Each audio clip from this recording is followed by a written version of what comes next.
Assalamualaikum warahmatullahi wabarakatuh. Alhamdulillah Rabbil alamin.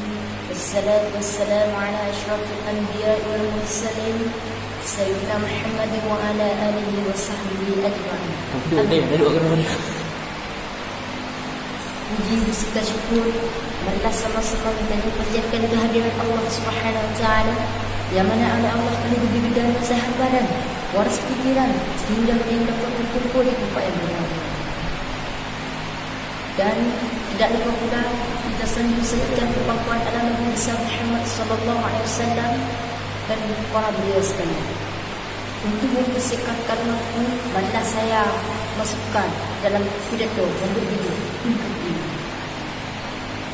Intip ilmu adalah kedua media. Intip ilmu wajib bagi budaya umat Islam dan bagi budaya umat-umat beragama. Karena bukan intip ilmu adalah sebuah tuntut yang paling dihargai, paling lega, paling dihargai. Karena bukan budaya intip ilmu kan buat yang memang ikhlas tawakkal diri kepada Allah.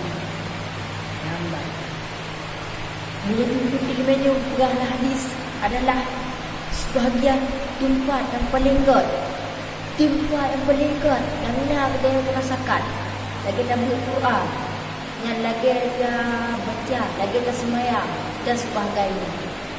Budaya ini adalah tuntut ilmu paling dihargai, paling disayangi. Karena pekan tertimpu buat yang kuengi. Hidup menyo tak sagai-sagai dan lupakan. Mudah-mudahan dapat disampaikan. Berkembang